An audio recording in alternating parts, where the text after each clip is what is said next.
Hi there, students. Mr. Mechnik, another podcast on biology topics.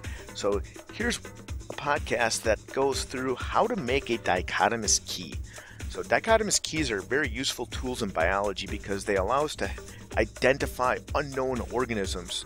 So it's always worthwhile to keep a dichotomous key handy when you're out in the field.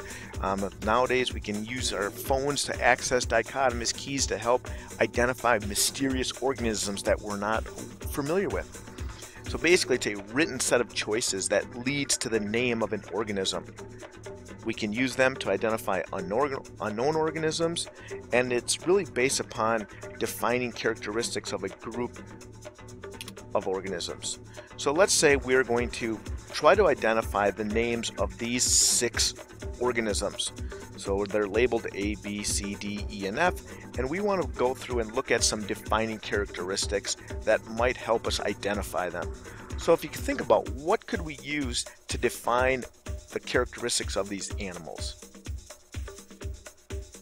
Yep, I would agree. We could probably go, they have legs, some have tails, some don't have tails, some have ears, some have purple bodies, some have green bodies.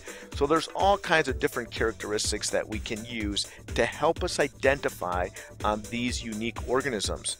So these are some of the characteristics that we might be able to use to make a dichotomous key. So how does it work? Well, a dichotomous key is simply a written set of statements that has 2 parts to it. So dichotomy is referring to 2 statements. One statement and then the counter statement. So for instance, we could look at species A and we could say, does it have a green body?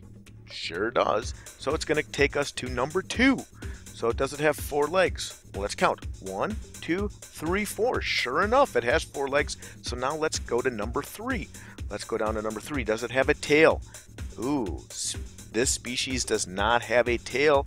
So we have to go to the next option under number 3. Does not have a tail. So species A is Dirus magnus. Sure enough, Dirus magnus. Letter B, we could do the same thing. So is it green? It is. Let's go down to number 2. Does it have 4 legs? It sure has 4 legs. Let's go down to number 3. It has a tail. Here's the close relative of Dirus magnus. This is Dirus pestis. So I would like you to come to class tomorrow with the names of the rest of these deer. So please use the dichotomous key and list A, B, C, D, E, and F on your notes and tell me the names of each one of these.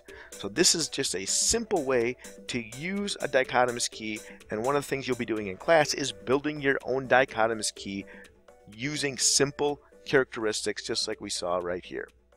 Thanks for listening. Mr. Mechnik signing off.